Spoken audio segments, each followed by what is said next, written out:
Décembre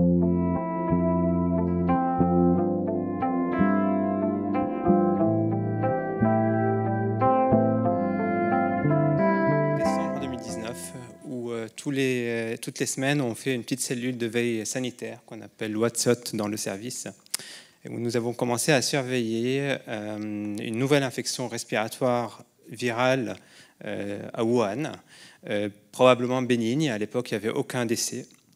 Le virus a finalement été identifié comme un nouvel coronavirus le 7 janvier 2020, avec une transmission interhumaine qui a été avérée. Nous avons pensé que ce virus se comporterait plutôt comme le SARS-CoV-1 en 2002, qui a engendré 8000 cas, dont 750 morts dans une trentaine de pays, et puis avec le nombre de cas qui a diminué petit à petit, ou bien comme le MERS-CoV en 2012, qui a fait 2 épidémies, une en Arabie Saoudite et une en Corée du Sud, avec, comme rappel, il y a eu 2 cas nosocomiaux de MERS-CoV dans un CHU à Lille. Mais pareil, comme le SARS-CoV-1, le nombre de cas a diminué et finalement, il n'y a plus trop de cas actuellement.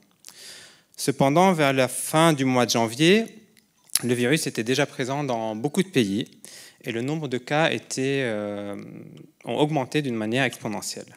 Nous avons du coup commencé à nous préparer pour recevoir probablement des cas sporadiques dans le service en formant le personnel de soins à la prise en charge de ces patients et en attribuant des lits en secteur P2, qui est donc en secteur de pression négative, qui serait dédié à la prise en charge de ces patients.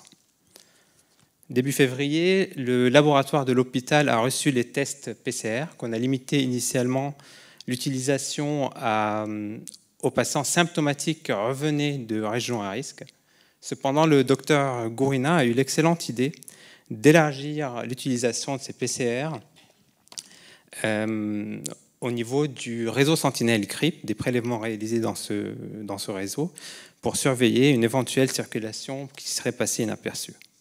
Fin février, début mars, l'Italie, la France ont commencé à avoir une augmentation importante du nombre de cas, de nombre d'hospitalisations, de nombre de réanimations et de nombre de décès.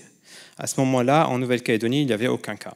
Nous nous préparions alors à tout faire pour éviter l'épidémie, mais en même temps à mettre en place des dispositifs au cas où le virus commencerait à circuler sur le territoire. La première question était qui tester ? Quelle est la meilleure stratégie de test qu'on va faire pour avoir une vision de ce qui va se passer réellement sur le territoire ? Notre cas de figure était complètement différent de celui de la France et on devait établir en urgence un protocole qui était propre à la situation sanitaire locale. Donc nous avons décidé de créer le score de prélèvement, donc qui a été utilisé pendant toute la durée de la crise, qui a pu être utilisé aussi bien à l'hôpital qu'aux urgences qu'en ville. Le but de ce protocole, c'était de simplifier les choses au maximum et de prélever le plus large possible, cela pour 2 raisons. La première, c'est avoir une idée de la prévalence du virus sur le territoire. Et la deuxième, c'était d'isoler au plus vite les cas positifs et de les extraire de la population générale. Finalement, les premiers cas détectés, c'était les 2 touristes qui sont arrivés le 17 mars sur le territoire de la région du Grand Est. À l'arrivée à l'aéroport, ils n'ont pas de fièvre, ils n'ont aucun symptôme. À cette période, il n'y avait pas encore la quarantaine obligatoire. Du coup, ils ont pu rejoindre leur hôtel pour qu'ils puissent commencer leurs vacances. Le jour même, ils ont présenté de la fièvre et ils se manifestent d'eux-mêmes. Et c'est comme ça qu'on arrive à les récupérer. À savoir que sur un séjour de quelques heures en dehors de l'hôpital, ces 2 personnes, on a eu 4 cas positifs qui étaient liés à ces 2 personnes.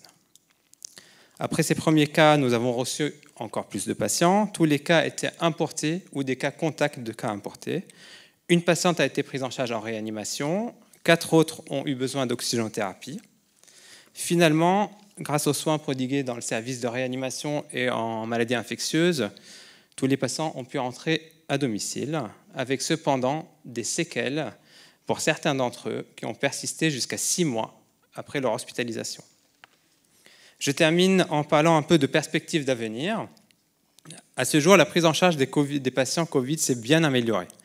On intube bien plus tard. Avec le traitement par dexaméthasone, on améliore la survie.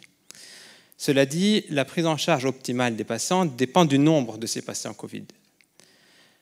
En sachant que ces patients restent longtemps dans le service de réanimation, un nombre élevé de patients Covid fait augmenter la mortalité des patients Covid et des patients d'autres maladies, et cela dû au manque de place en service de réanimation et d'autres services et à une prise en charge moins optimale. Donc toutes les précautions prises dans les pays où le Covid circule aujourd'hui sont faites pour ralentir la progression et éviter l'engorgement des systèmes hospitaliers, en l'attente d'un développement d'un vaccin dont les recommandations et l'utilisation dépendront de son activité réelle. Actuellement, les études sur les vaccins avancent très vite, avec plusieurs qui sont en phase 3. Et un challenge infectieux, ça veut dire que les personnes vaccinées et non vaccinées sont mis en contact direct avec le virus, est actuellement en cours et a été autorisé en Grande-Bretagne. Merci. Bonsoir à toutes et à tous. Avant de commencer, je tenais à excuser le président Santin, qui malheureusement n'a pas pu se joindre à nous ce soir, mais qui m'a demandé de vous saluer chaleureusement. Je suis entouré de collègues, en la personne du colonel Marc Ilekia, directeur de la direction de la sécurité civile et de la gestion des risques, et du docteur Lomont, de la DAS. Permettez-moi d'intervenir en tant que béotien. Je suis entouré d'experts, mais il me semblait important de pouvoir donner un peu la vision du gouvernement dans le cadre de cette gestion du Covid. En élément de contexte, il faut savoir que la sécurité civile est une compétence de la Nouvelle-Calédonie. On sait gérer des feux de forêt, on sait gérer des cyclones, mais rien ne nous préparait à affronter une crise sanitaire que nous connaissons aujourd'hui avec le Covid-19. Et il a fallu gérer beaucoup de choses, énormément de choses, en très peu de temps. D'un point de vue du gouvernement, nous n'avions que peu d'éléments, que peu de retours de ce virus que l'on voyait poindre début janvier avec une propagation dans le monde qui a débuté en Chine, et on voyait que ça bougeait par cercles concentriques, et on se disait qu'à un moment donné ou à un autre, malheureusement, on risquait d'être atteint. Alors comment anticiper les choses ? Nous y sommes attelés. En priorité, en calant déjà notre objectif.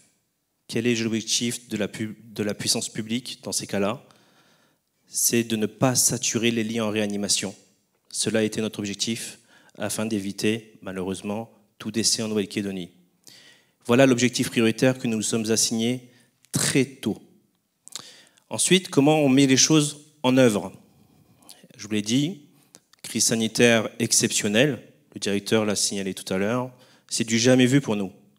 Donc nous nous sommes appuyés sur une gestion opérationnelle avec la DCGR qui gère par ailleurs d'autres plans d'urgence et effectivement, bien évidemment, sur les connaissances et les compétences de la DAS. Mais dans ce contexte d'urgence, pour prendre une bonne décision, quelle qu'elle soit, il faut avant tout rassembler les éléments, écouter les différentes parties prenantes, les différents acteurs institutionnels. Et enfin, le plus dur, prendre des décisions qui sont parfois tranchantes, avec de forts impacts. Alors, opérationnellement, comment on a géré les choses ? Tourbillon, M. Levent parlait tout à l'heure du 18 mars. Moi, je m'en souviens très bien également de ce fameux 18 mars, puisque c'est l'anniversaire de mon épouse. Et autant vous dire que je n'ai pas passé beaucoup de temps avec elle ce jour-là. Donc celle-là, elle restera gravée dans ma mémoire. Bon, mis à part cette petite anecdote, il faut savoir qu'on a mis très rapidement une gestion de crise opérationnelle, basée sur des cellules sanitaires qui regroupent différents acteurs qui n'avaient peut-être parfois l'opportunité de travailler ensemble, de manière à créer de l'émulsion, partager l'information. Cellules sanitaires, cellules fret, poste de commandement opérationnel, cellules rapatriement, cellules transport, etc., etc. Pour vous donner un peu l'intensité de la situation, les membres du gouvernement ont souhaité eux-mêmes piloter ces cellules opérationnelles. Cellules qui devaient journalièrement remonter les informations avant 14 heures au gouvernement de la Nouvelle-Calédonie.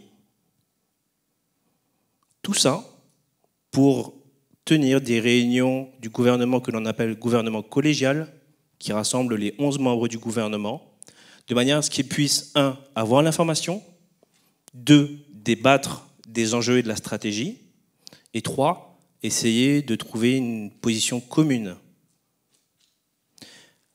Donc des réunions collégiales tous les jours, qui s'enchaînaient avec des réunions que l'on appelle les réunions interinstitutionnelles, puisqu'on s'est vite aperçu que prendre des décisions à l'échelle de la Nouvelle-Calédonie impliquait forcément des conséquences sur les autres acteurs institutionnels.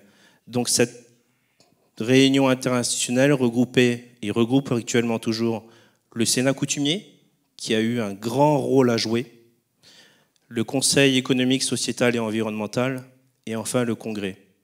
Le Sénat coutumier avait pour mission, bien évidemment, on leur a demandé de donner l'information au plus profond des vallées. Parce que le risque, c'était une introduction du virus qui pouvait se propager au sein de la population. Et on avait le devoir, et on a toujours le devoir, à mon sens, de diffuser l'information, de faire de la pédagogie pour que chacun et chacune comprenne les risques. Sénat coutumier a joué un jeu extraordinaire en relais des tribus. Le Congrès a aussi tenu des missions d'information au bénéfice des élus et des conseillers de la Nouvelle-Calédonie, pour lesquels vous avez été auditionnés aussi au niveau du CHT. Et enfin, le CESE, pour avoir un relais au plus proche des acteurs économiques. Ça, c'est le deuxième étage de la fusée. Une fois qu'on avait discuté avec eux, on comprenait un peu les enjeux, les perspectives, les peurs et les craintes. Un troisième étage, que l'on appelle la direction opérationnelle, qui regroupe le gouvernement, en la personne du président et du vice-président, le haut-commissariat et les 3 présidents de province. Donc vous voyez bien que tout ce mécanisme est un mécanisme ascendant pour qu'à chaque niveau, chacun puisse avoir l'opportunité d'exprimer ses attentes. Et enfin, la décision finale, elle appartient, j'ai envie de dire malheureusement ou heureusement, au gouvernement, au titre de sa compétence en matière de santé publique.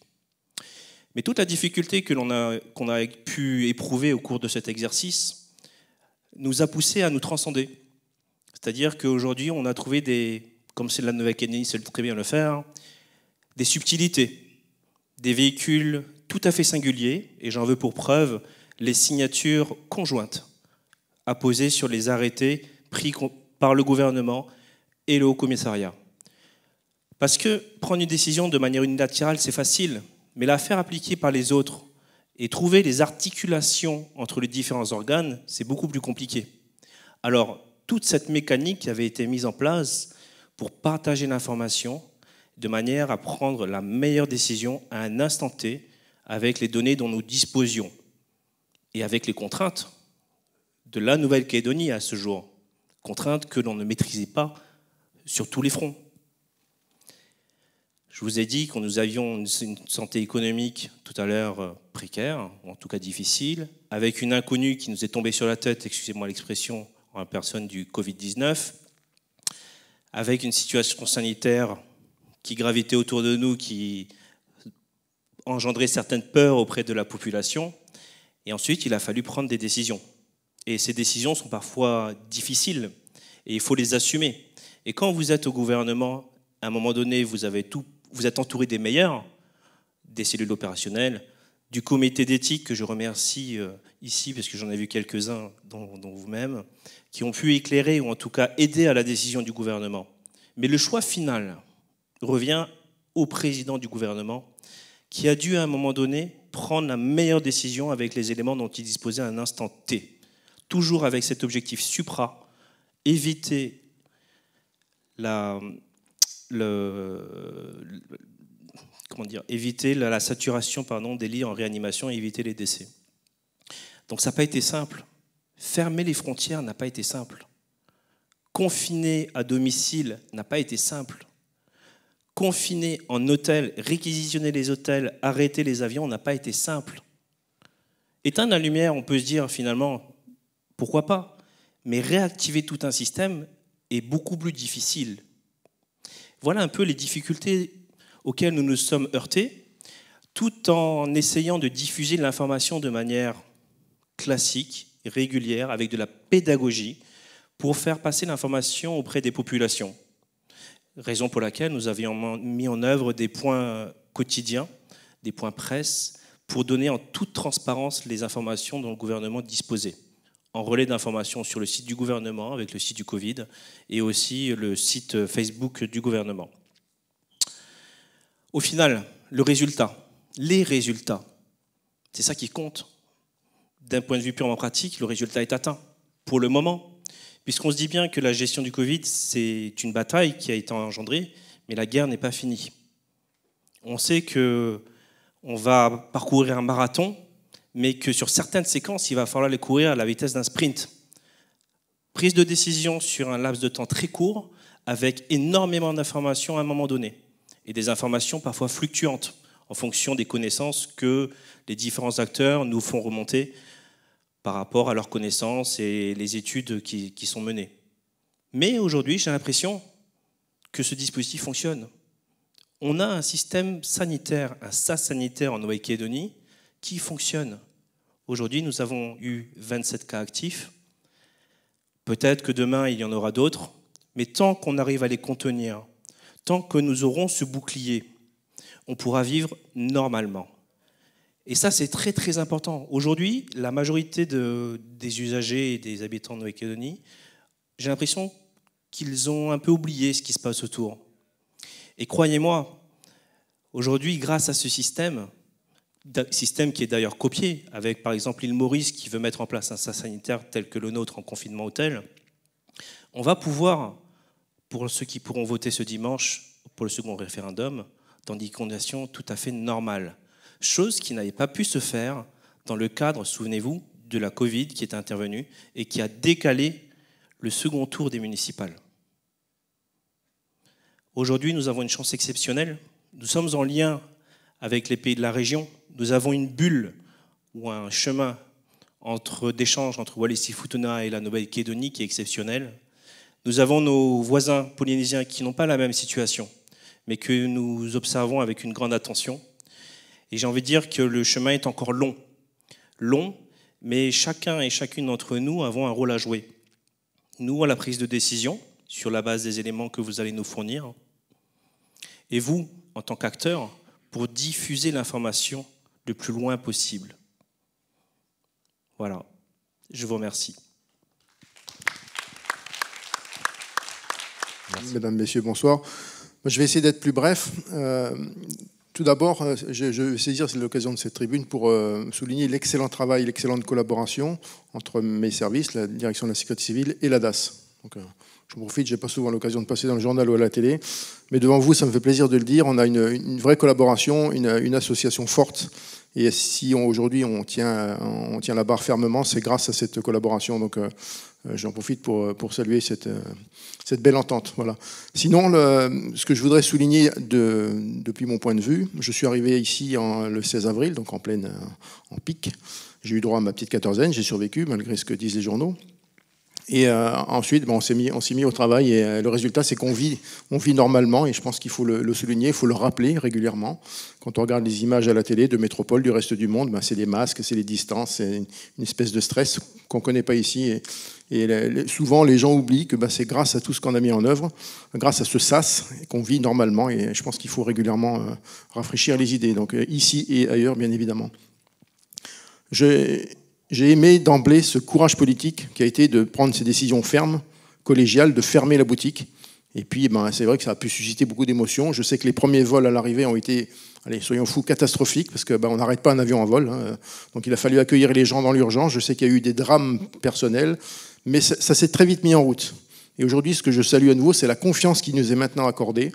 Et le gouvernement, donc la collégialité, nous reçoit tous les 15 jours, nous fait une confiance quasi absolue. Toutes les décisions issues des propositions sont validées. Et je peux vous dire que c'est un vrai confort de travail.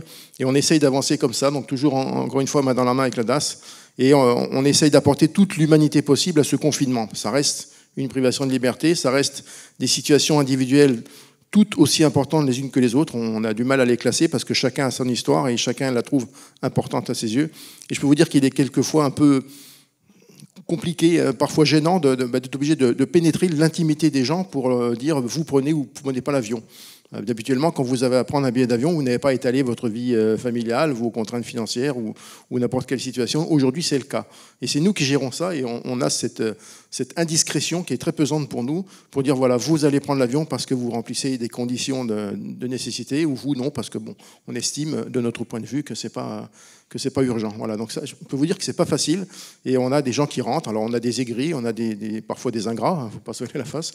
Mais c'est assez compliqué à gérer toutes ces situations parce qu'on partage un petit peu du malheur de chacun.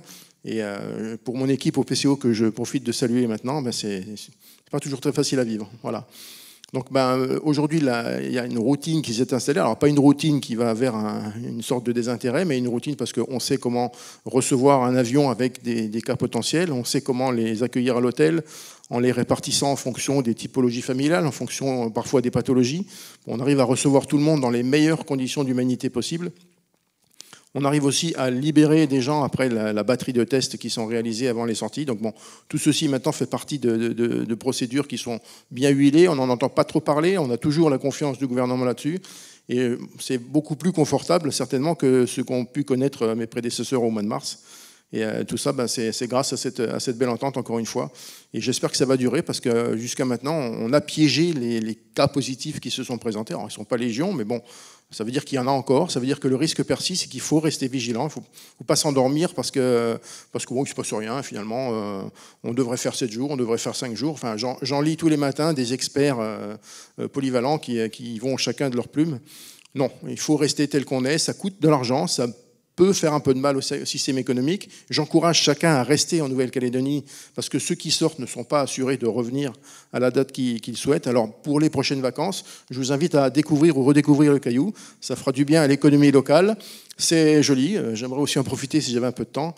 Mais bon, c'est l'effort collectif qui va nous permettre de gagner cette bataille et cette guerre qui nous a été un petit peu imposée. Voilà, je ne serai pas plus long. Donc, encore merci à vous tous, je dirais, la faculté, le corps médical et tout ce qui tourne autour du monde sanitaire, parce que sans vous, on n'y arrivera pas tout seul. Mon seul mérite a été de m'entourer des plus beaux talents et vous êtes à peu près tous là. Merci.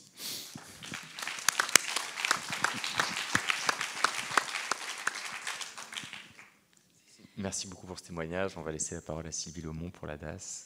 Je vous remercie de me laisser la parole. D'abord, je suis la porte-parole finalement de la DAS au complet, c'est-à-dire de plus de 60 personnes avec l'équipe d'Ocamo en plus. Et pour vous dire que notre expérience a été particulière. Je vais prendre un petit peu de chronologie. C'est vrai que je tire un coup de chapeau à Martine, qui est notre médecin responsable du bureau de veille sanitaire et qui fait de la veille sanitaire internationale. Et c'est vrai que dès le mois de décembre, on était déjà en vigilance sur ce qui se passait en Chine, en fait.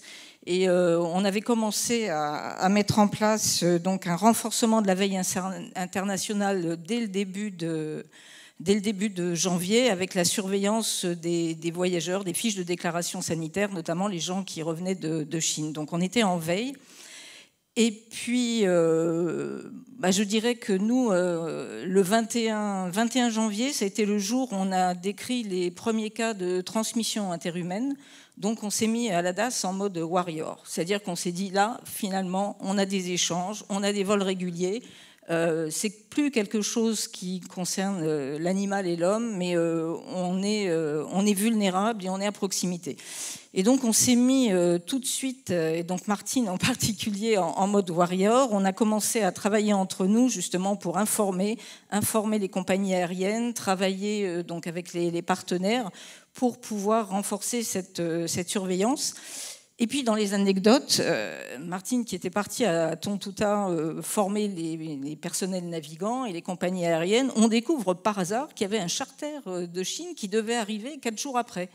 Donc nous, en 2 jours, donc du 21, et le charter devait arriver le week-end, en fin de semaine. Donc pour nous, ça a été le Warrior Plus. Là, c'était super Martine, super DAS.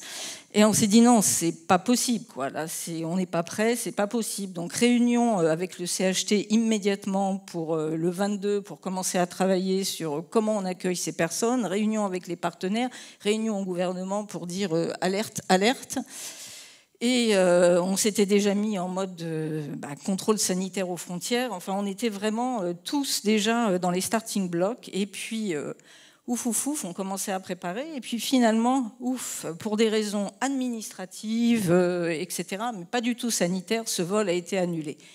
Ouf, on a respiré, mais on a eu tous ensemble, que ce soit toute l'équipe de la DAS, les médecins, tout le monde, un gros moment d'inquiétude, en fait, hein, parce que cette crise, elle est unique, elle est particulière. Ça fait la dernière pandémie et la dernière crise qu'on a gérée, c'était en 2009. C'est pas tous les ans, même si on a des plans, même si on est prêt. Enfin, je veux dire, quand ça arrive, ça tombe comme ça, c'est imprévu, ça tombe dessus, et puis on s'y attend pas. Et puis c'est les vacances scolaires, on est en effectif réduit. Enfin, on a vécu ça comme ça. Donc, finalement, on a été obligé de. On a travaillé. Moi, je salue vraiment ce qui a été particulier dans cette crise, c'est que tout le monde s'y est mis. C'est-à-dire qu'on a eu une implication de tous les agents de la DAS, que ce soit des agents administratifs, que ce soit de tous les services, je dirais, du pôle santé, du pôle sanitaire. Et on a travaillé ensemble pour très rapidement faire des plans d'attaque, travailler avec tous les partenaires, partenaires institutionnels, partenaires hospitaliers, les médecins, les autres professionnels de santé, les pharmaciens. On a travaillé par cellules, par groupe. Et moi, ce que je remarque de cette crise, c'est cette transversalité. Et on a l'habitude de travailler entre professionnels, mais de cette manière-là, ça a été, je dirais, ça a été très fort, ça a été très bénéfique, ça a fait du lien, et on a vu qu'on pouvait vraiment tous, les uns à côté des autres, se transcender et proposer des protocoles, des situations pour la Nouvelle-Calédonie qui ont été innovantes. Alors, je ne vais pas revenir, comme Jade, dans le détail, mais c'est vrai qu'on avait des points forts. Hein, donc le vol de Chine, le 23 janvier, qui a été annulé. L'information aux médecins très rapide, le 26 janvier, on a commencé à communiquer avec les professionnels pour les alerter, pour donner les critères de définition des cas, enfin toujours la conduite à tenir. Fin janvier, 28 janvier, on a mis notre contrôle sanitaire aux frontières avec les fiches, avec des personnes du présentiel, et puis justement avec le CHT, l'orientation et les procédures pour envoyer à l'hôpital tous les cas suspects. En fait, donc on en a envoyé quand même, qui sont arrivés négatifs, mais bon, on en a quand même envoyé. On a renforcé les frontières avec les paquebots, les croisières, et puis effectivement les coutumiers qui sont intervenus aussi et qui ont bloqué ces navires. On a ouvert un numéro vert très rapidement, donc c'était vraiment mi-février. Et puis on a été innovant. On a réussi à ouvrir notre premier centre d'isolement, le CIS, qui a permis d'isoler les premiers cas. Donc ça, c'était quelque chose de nouveau. Ensuite, effectivement, petit à petit, on a vu qu'on a fermé petit à petit nos frontières. Donc, on a mis des systèmes aussi innovants, c'est-à-dire la quarantaine à l'hôtel, ça a été quelque chose de nouveau et qui a été mis en place finalement assez rapidement pour servir de sas. Et puis petit à petit, le confinement, ça nous a permis aussi d'avoir des idées nouvelles. Pour les gens qui travaillent, comment on fait ? Il y a eu des crèches, il y a eu des systèmes particuliers pour les professionnels de santé qui ont été mis en place. Il y a eu toutes les structures, les établissements médico-sociaux qui se sont mis très très vite aussi en mode d'alerte et effectivement qui ont commencé à préparer l'arrivée de la crise pour ces personnes fragiles. Je dirais que c'est très difficile de résumer ces 9 derniers mois en quelques mots, parce qu'au niveau de la DAS, je dirais, on a eu plus de 150 procédures qui ont été mises en place. On a eu des groupes, le groupe pharmacie, le groupe médicaments, le groupe protocole, le groupe protection sociale, établissements médico-sociaux, le groupe offre de soins, le lien avec les établissements, avec le laboratoire. On a tous travaillé à différents niveaux ensemble. Et on a réussi à se transcender et vraiment à mettre des choses nouvelles et à continuer à travailler ensemble. Et ce lien, même si de l'extérieur, on a l'impression que le Covid, c'est fini, pour nous, à la DAS, c'est pas fini du tout. On a justement, pour continuer à maintenir cette activité économique en Calédonie, on a travaillé sur des protocoles court-séjour. C'est comment faire venir des professionnels indispensables à l'activité économique, à la santé, à la sécurité en Nouvelle-Calédonie, tout en maintenant justement ce sas sanitaire. Donc on a été obligé d'avoir d'autres innovations, je dirais, pour pouvoir justement protéger la population, mais ne pas bloquer complètement la Calédonie et en faire une bulle hermétique. Il y a eu, beaucoup de choses qui continuent et qui ne se voient pas. Effectivement, les hôtels, réquisitionner des hôtels, mettre en place un dispositif sanitaire de surveillance, organiser les sorties avec les équipes Au départ, c'était la DAS qui gérait ces hôtels. Donc, on a recruté du personnel. Moi, je tiens à saluer la réactivité des membres du gouvernement, parce que dès la première semaine de janvier, on a été reçus au gouvernement pour dire « Oh, alerte, alerte, il y a un gros problème ». Commencer à prévoir les lieux d'isolement, il faut commencer à prévoir les plans de continuité d'activité. Et en fait, il y a eu une grosse réactivité. On a été entendus cette fois-ci. En 2009, c'était moins clair.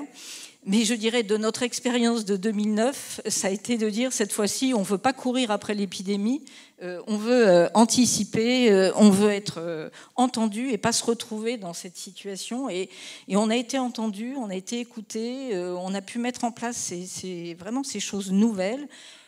Ces barrières, c'est ça, c'est tout le monde a travaillé vraiment la main dans la main. Alors, c'était une situation de crise, donc il y a eu des moments de tension, ça c'est clair.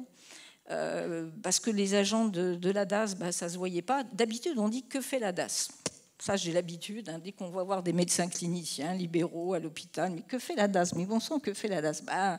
La DAS, cette fois-ci, elle était là, et puis elle a veillé sur la population, sur les structures, sur les soins. Et justement, elle a pu continuer à mettre en place tous ces éléments qui font qu'aujourd'hui, on est là et puis qu'on sourit et qu'on ne porte pas des masques et qu'on n'est pas obligé de se dire bonjour de loin, etc. etc. Donc, vraiment, cette crise, les côtés positifs, c'est vraiment tout ce lien qui a été créé. La communication aussi. On a eu Suzanne qui est partie pour des problèmes de santé, là, mais qui va revenir bientôt, qui est très très vite, on a commencé à dire aussi, notre point faible habituellement, c'est de communiquer vis-à-vis de la population. Donc on a une cellule com qui s'est mise en place et qui a permis justement de donner les messages et de travailler avec le gouvernement et de pouvoir faire en sorte qu'il y ait une transparence et que toutes les informations puissent être transmises au bon moment et à la population. Alors le problème, c'est vrai que ça c'est le côté bisounours, moi que j'ai vécu, où on l'a vécu de l'intérieur et on continue à le vivre. Il faut qu'on continue sur cette dynamique, il faut qu'on continue à travailler ensemble comme on l'a fait, il faut qu'on continue à avoir cette interaction qui est vraiment bénéfique pour tout le monde. Les côtés, je dirais, il y a eu des petits points négatifs, c'est que peut-être on était tellement dans le mode opérationnel, on était tellement dans nos protocoles, tous les jours il y avait des choses nouvelles, il fallait inventer des choses nouvelles, des nouveaux protocoles communiqués. Donc je pense qu'on n'a peut-être pas toujours bien communiqué en interne entre nous, parce que entre le social, le sanitaire et les différents groupes, c'est vrai que les choses étaient tellement évidentes pour ceux qui travaillaient sur un domaine particulier que on avait du mal à faire passer ce message à côté parce que c'était tellement évident, c'est toujours pareil, l'évidence elle est pour ceux qui font, mais pas tout le monde pour tout le monde. Donc si on avait, je pense qu'on aurait des efforts à faire en communication interne déjà entre nous, même si on avait bien mis des groupes, des réseaux, des liens. Et puis vis-à-vis des professionnels aussi, parce que quelquefois il y a eu de l'incompréhension qui n'était pas volontaire, mais c'est vrai que les procédures, les distributions de masques, comment on fait par les officines, ça n'a pas toujours été évident et facile pour tout le monde, mais bon, on peut s'améliorer sur ce plan-là. Et puis c'est vrai qu'il y a une chose par contre qui a été très claire, c'est qu'on a vu que cette crise, elle est unique, cette pandémie, il y a la peur, et c'est vrai qu'on a eu aussi à gérer des peurs irraisonnées, de la part des gens qui recevaient des bateaux, où on a été obligé de renforcer des dispositifs alors que ce n'était pas médicalement ou sanitairement justifié, parce qu'il y avait la peur de cette nouvelle maladie et que finalement, c'est quelque chose qui s'est un peu calmé, je dirais maintenant, mais on a eu aussi ça à gérer. On n'était pas du tout préparé à gérer cette peur irraisonnée, en fait. Voilà. Donc ça, c'est en quelques mots. Alors, on a pris beaucoup de poids pendant le confinement. Hein. C'est un point négatif, parce qu'on était nourris, effectivement, vu qu'on y passait leur vie. Donc non, maintenant, on change de traiteur, hein, si ça recommence. Merci beaucoup, Sylvie, pour ce témoignage. Le docteur de Grélan qui va nous parler de la coopération entre les établissements au cours de cette crise et l'organisation pour les établissements de santé. Merci beaucoup. Moi, je trouve que les crises, elles ont tendance à nous révéler des choses sur nous-mêmes qu'on ne connaît pas, parce qu'on n'a jamais eu à affronter une crise avant que la crise arrive, sinon ce n'est pas une crise.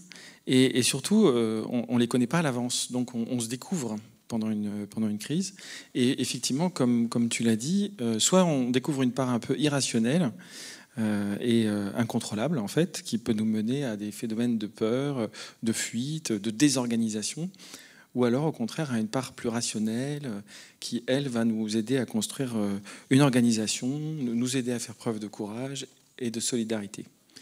En fait, dans période de crise, on voit tout ça ensemble, à la fois des gens qui ont des comportements totalement irrationnels et qui nous étonnent, et on l'a vu même à l'hôpital, hein, chez les soignants, et au contraire, des gens qui font preuve d'une solidarité et qui démasquent vraiment leur qualité. Donc la particularité, je prendrai l'exemple des militaires et des soignants, qui ont ça en commun d'être toujours, de connaître les périodes de crise qui touchent à l'intégrité humaine, parce que ça change un peu par rapport à une crise politique ou une crise économique. C'est un petit peu différent quand ça nous touche, nous, et que ça met éventuellement notre vie en jeu ou celle de nos proches. Donc ce qui change chez les militaires et les soignants, c'est l'organisation, c'est les procédures, c'est les protocoles. Et le suivi de ces procédures et ces protocoles, de cette organisation très réglée, elle nous permet de retrouver une rationalisation dans nos actes.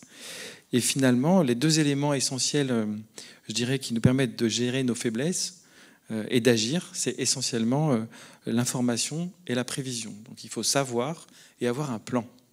Donc est-ce qu'on avait un plan? On l'a construit très vite. Et au Medipôle, on a surtout essayé d'informer beaucoup.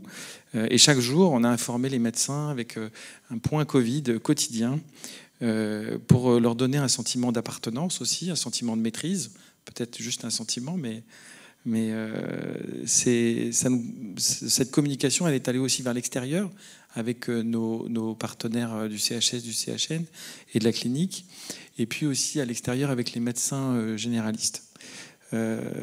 L'hôpital a aussi organisé très vite un groupe d'experts, parce qu'on sait faire ça, hein, nous, lire des articles, tout ça, donc, et puis se renseigner. Et puis on a aussi plein de collègues en métropole.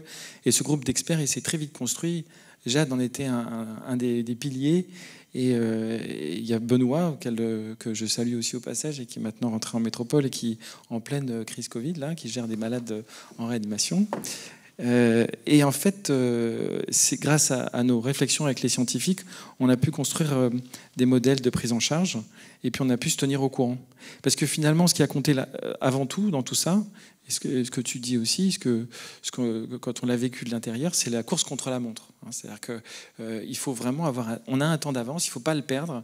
Et donc ce temps d'avance, on veut le mettre à profit pour justement s'organiser et puis récupérer les informations de la métropole, les erreurs, les choses positives qui ont été faites, pour qu'on soit vraiment les meilleurs presque quand ça arrive, qu'on soit vraiment prêt. On a assisté à des manifestations quotidiennes de solidarité dans l'hôpital. On a assisté à des manifestations quotidiennes de solidarité à l'extérieur de l'hôpital. Et je tiens à saluer la coopération interétablissement. Donc certains sont représentés ici. Parce qu'on a pu, avec le CHS, profiter des cellules d'écoute, profiter de leur aide, et puis aussi du transfert des malades. Et puis avec la clinique, ça a été extrêmement rapide. Hein. La clinique, il faut savoir, a réagi en moins de 24 heures pour récupérer nos malades, notamment les malades les plus fragiles, hein, les malades de gériatrie, dont on avait peur qu'ils soient très rapidement contaminés par le Covid et qu'ils décèdent. Donc il était important de les mettre dans un endroit Covid-free. voilà, on a donc communiqué aussi et on a utilisé ce stress de manière bénéfique pour mettre en place beaucoup d'innovations. Et je tenais à dire ça aussi, c'est un formidable moteur de développement, puisqu'on a développé la téléconsultation pour nos malades qui étaient en confinement, on a développé les visioconférences d'information avec les médecins généralistes. Voilà. Donc ça, ces enseignements de crise sont quand même très positifs, et je trouve que nous, on a révélé à l'hôpital beaucoup plus nos forces que nos faiblesses, l'ensemble de l'hôpital, et je pense qu'on peut en être tous très fiers. On a créé, avec les autres structures sanitaires du pays, j'ose dire, des liens plus étroits qu'on n'avait jamais eus et qui auraient peut-être dû être plus étroits avant, mais ça nous a vraiment aidé à nous rapprocher. Mais moi, j'insisterai sur les enseignements de la post-crise, l'après-crise. Est-on réellement en post-crise? C'est la dernière question. Mais ils sont aussi très intéressants parce qu'on voit très vite revenir nos défauts. On voit très vite revenir la lenteur de notre organisation, les difficultés à finaliser les projets, y compris les projets qu'on voulait faire pour le Covid et qu'on n'a pas pu finaliser. Et finalement, pourquoi? Parce qu'on reprend une posture qui est un relâchement en fait. Et cette posture, c'est la routine. Et c'est le relâchement nécessaire de la pression qu'on a vécue.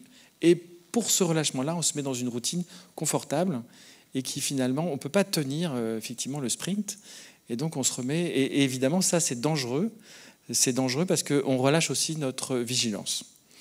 Est-ce qu'on est vraiment sorti de la crise? Donc c'est la question.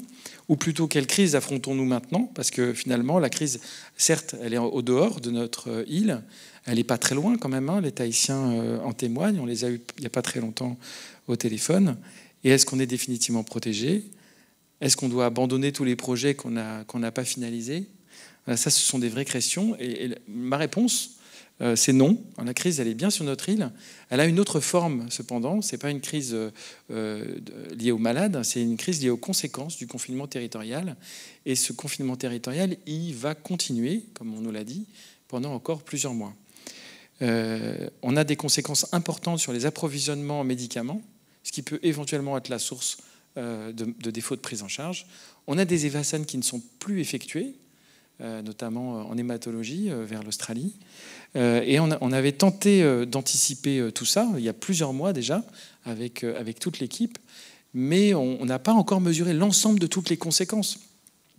Les conséquences sur le recrutement, les conséquences sur les départs, les conséquences sur le moral, les conséquences sur la fatigue, le manque de vacances tout simplement. Je peux témoigner si vous voulez. Donc on n'a pas encore fait tout le tour. Voilà. Et ça c'est la conséquence de la crise Covid. Et là, on est dans le dur et on va continuer parce que les approvisionnements, eh bien, on a encore passé 1h30 aujourd'hui à en parler. On n'a pas pour l'instant la solution. Comment va-t-on faire pour récupérer tous nos médicaments? On n'arrive plus aujourd'hui à récupérer la totalité de nos médicaments et ça peut modifier nos prises en charge de malades. Voilà. Ça, c'est la crise Covid au sens large et indirect. Voilà, on a vécu une situation qui était exceptionnelle. On continue à vivre une situation exceptionnelle. Grâce aux bonnes décisions, on a évité une catastrophe sanitaire majeure. Aujourd'hui, on a d'autres conséquences. On est prêt à affronter toutes ces conséquences directes et indirectes. Je crois que ce qui est fondamental là-dedans, c'est qu'on a gardé un esprit solidaire, courageux. On doit rester vigilant parce qu'effectivement, cette crise, elle est loin d'être terminée. Et je tiens à remercier particulièrement l'administration, représentée ici par plusieurs personnes. Et je tiens à les remercier parce qu'on a pu vraiment créer des liens très forts durant cette crise et ils nous ont beaucoup fait confiance. Et c'était très important pour nous. Je tiens aussi à remercier particulièrement la clinique, le CHS, parce qu'ils ont été des soutiens très importants, le CHN. Mais je tiens aussi à remercier la DAS. Beaucoup critiquée, certes. C'est très facile de critiquer la DAS. Mais en fait, elle nous a été extrêmement utile, c'est vrai. Et elle nous a fait confiance aussi, parce que parfois on les a un peu bousculés, et puis ils nous ont suivis, et puis voilà. Donc, et puis nous aussi, on les a suivis d'ailleurs. Donc voilà. Et je tiens aussi à remercier eh bien, le gouvernement au sens large, parce que finalement, eux aussi nous ont fait confiance. Ils ont fait confiance à nos experts. Et ça, c'est quelque chose d'important, parce que c'est vrai qu'on n'a pas beaucoup d'infectiologues sur le territoire. Et Donc c'était important parce qu'ils ont ce recul scientifique vraiment fondamental. Et puis, grâce à tout ça, ils ont, je pense, réussi à prendre les bonnes décisions au bon moment. Et ça, c'est fondamental. Nos efforts, on doit les poursuivre parce qu'effectivement, je suis d'accord avec toi, la guerre n'est pas finie. Et elle a pris une autre forme, hein, mais elle n'est pas terminée. Et on voulait bien sûr que les médecins libéraux soient représentés parce qu'ils ont été moteurs aussi dans cette crise. Ils ont lancé des alertes, ils se sont regroupés. C'était pour nous important de vous avoir ce soir. Merci Géraldine d'être venue. Merci Mathieu. Alors bon, beaucoup de choses ont déjà été dites. En fait, le collectif, c'est parti, comme pour tous, de la découverte des premiers cas positifs. Et puis le mercredi, sont annoncés publiquement les 2 cas de Covid. Et là, se passe 1, 2, 3, 4 jours sans information particulière pour les médecins de ville. Un médecin libéral, c'est au mieux 3, 4 associés avec une secrétaire, au pire quelqu'un qui est tout seul dans son cabinet et puis qui reçoit entre 20 et 30 patients par jour qui lui posent des questions. Et là, il y a une angoisse qui est née de la médecine de ville. On n'avait pas d'informations autres que celles qui étaient diffusées publiquement. Donc ça a créé un mouvement, une pétition, un regroupement des médecins qui ont dit mais comment on fait ? On n'a pas de procédure, qu'est-ce qu'on dit aux gens, comment on s'organise ? Et est né, grâce à un confrère qui a regroupé tous ces médecins, le collectif médical Covid-19. Ce collectif regroupait au départ des médecins libéraux et puis après des médecins hospitaliers et aussi des pharmaciens, jusqu'à 230 personnes. Le constat, c'était 2 points. Un problème de communication, et 2, une impression d'être mis à l'écart de l'élaboration des procédures pour la gestion de la crise. Donc, pour la communication, un groupe Facebook a été monté, ce qui permettait d'avoir une communication très rapide, parce que tout le monde était sur le front, Sylvie Laumont l'a dit, chacun était dans ses procédures, etc. Et puis prendre le temps d'écrire au listing de médecins, c'était compliqué. Et puis on s'est rendu compte aussi qu'il y avait un problème logistique, les mailings n'étaient pas à jour, les adresses n'étaient pas forcément connues, les remplaçants, les mouvements de médecins, c'était pas simple. Donc ce groupe permettait d'avoir des informations qui étaient diffusées rapidement. Ça permettait aussi de regrouper les gens en dehors de revendications syndicales, ordinales, etc. Et puis de pouvoir aussi remonter les soucis des confrères au-dessus. Ce mouvement de groupe a rassemblé tellement de monde que ça nous a aussi permis d'être visibles et du coup d'être intégrés aux prises de décision et puis de participer à l'élaboration des procédures au sein de la DAS. Donc on a été sollicité par l'Ordre des médecins et par la DAS pour venir aider à la mise en place des procédures. Et ça nous a donc permis d'aider à l'élaboration des procédures pour les cabinets de ville, comment mettre les mesures barrières, comment s'équiper, quels conseils aux médecins, quels conseils pour les patients. Ça a permis de donner notre avis sur le formulaire de maladie à déclaration obligatoire, sur le scoring pour envoyer les patients au dépistage. Ça nous a permis aussi de participer à des réunions pour élaborer une stratégie en cas d'épidémie de phase 3 avec les DEPAS, avec l'hôpital, avec la DAS, avec le CHN, et de pouvoir donner notre retour de la médecine de ville, puisque nous, on a des informations techniques du terrain qui pouvaient être intéressantes à communiquer dans l'élaboration des stratégies. Et puis en plus, ça nous a permis aussi d'être un vivier d'idées, parce que les médecins libéraux n'ont pas l'habitude des réunions pour travailler sur des procédures, mais par contre, il y a quand même des gens qui ont plein de bonnes idées. Donc ça a permis de remonter des idées pour travailler sur les outils de la téléconsultation, pour travailler sur de la bibliographie, pour aider dans plein de domaines. Et on a été entendu, et ça a été quand même un point très positif, parce qu'on a pu avoir un entretien avec le gouvernement. On a été reçu par le président Santa, on a été reçu par toute l'équipe de la province sud pour aider à la collaboration avec les dispensaires. On a été reçu par la DAS. On a eu l'ordre qui nous a mis à disposition de façon hebdomadaire une salle pour nos réunions et qui nous a aidés dans la communication. Et puis on a eu une relation avec les médecins de l'hôpital qui ont bien compris cette problématique de la communication et qui, grâce à ça, ont organisé pour la première fois, ce qui a été vraiment très très bien perçu par la médecine de ville, une conférence pour nous tenir au courant de l'actualité. Ça a vraiment été un élément très très important parce qu'un médecin tout seul dans son cabinet, il n'a pas forcément les informations qui lui reviennent ou alors il faut qu'il aille regarder lui-même. C'est pas très simple. Et cette conférence avec le point actualité, c'était vraiment super. Pour faire simple, on a retenu au sein du collectif 3 grands points de cette crise. Un, la peur. Au début, les médecins ont eu peur. Ils ont eu peur d'être confrontés à une épidémie parce qu'en ce moment-là, on avait des retours de confrères en métropole. C'était la catastrophe. On n'avait pas forcément d'outils, on n'avait pas forcément d'équipement matériel pour se protéger. Donc, ils ont eu peur pour eux, ils ont eu peur pour leurs patients. Et puis, ils ont eu surtout à gérer la peur des malades. Et ça a été vraiment un gros point de la médecine générale. C'était de rassurer les gens. Et on a tous été confrontés à des patients qui ont refusé de se soigner, qui ont refusé de venir au cabinet, qui ont refusé d'aller à l'hôpital. Et du coup, on a eu, après avoir eu peur pour le Covid, peur pour les autres pathologies qui avaient un retard de prise en charge du fait de la peur des gens. Le deuxième point, c'est que ces problèmes de communication ont mis en évidence un grand manquement dans l'e-santé parce que pour pouvoir communiquer rapidement, il faut des mailings à jour, il faut des outils informatiques, il faut un dossier médical partagé pour pouvoir fonctionner entre l'hôpital, la clinique, les médecins libéraux. On s'est rendu compte qu'il n'y avait pas de cadre légal pour la téléconsultation, donc les procédures qui avaient pu être mises en place en métropole pour les médecins libéraux et qui ont permis de continuer à soigner les gens à distance, elles n'étaient pas créées en Calédonie. Donc tout ça, c'était à faire. Et cette crise, comme on le dit, ça apporte des points positifs parce qu'on se rend compte que vraiment de faire avancer les dossiers d'e-santé pour la gestion rapide de période de crise, c'est indispensable.